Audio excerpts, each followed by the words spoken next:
Jungles joins us from Total Lawn Care. Good to see you.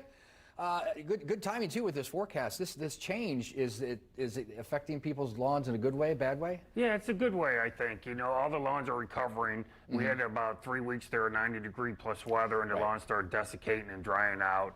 And with this cooler weather, we have cool season grasses, so they're starting to revitalize and grow, and so they're coming back. So they get a chance against the weeds, but the weeds seem to prosper no matter what the weather. Yeah. So we're seeing a lot of weeds that are typically controlled in the early season with pre-emergence, crabgrass and spurge, and those are just rearing their heads everywhere now. And we have some pictures there. Yeah. That's my God.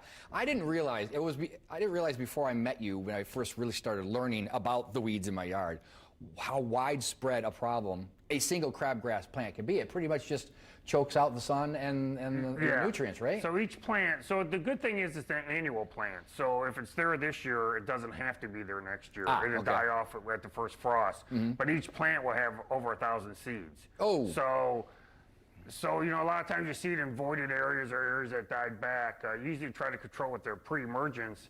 Now, this is a lot of crabgrass in this lawn, so this lawn would maybe be a candidate to aerate in the fall to kind of fill in those voids and use a pre-emergent. I don't think they used a pre-emergent in the spring, but at least it's green. Right. And there's not, if you kill it, then it's brown and it's such a low-grown plant, it looks brown all the time. As my wife would say, that's still a 25-mile-an-hour lawn. Looks good at 25 miles an hour. There's some other stuff out there, too. The spurge, I always say, I like things that look like what they're named, and that's kind of oily if you pull it. Yeah, and it's got a long tap root, and a lot of times people find in their beds and along their edges, if they edge their walks or their beds, it shows up in those areas, and it will fill in a couple days or turn into a big, like a doily on your table. But big green. That's good, big green. But and you pull them up, you see thousands of other little seeds. That one can be controlled, though. It can be sprayed with their typical broadleaf weed control and kill it,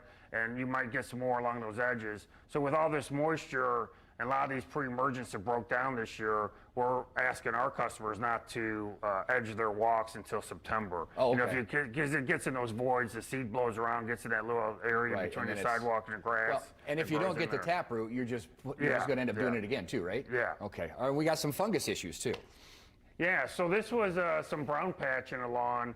This was when we had all that 90-degree weather. Our lawns just don't like that kind of weather. Right. So this is a fescue lawn, and it had a bunch of brown patch in it, so we went out there and sprayed a fungicide.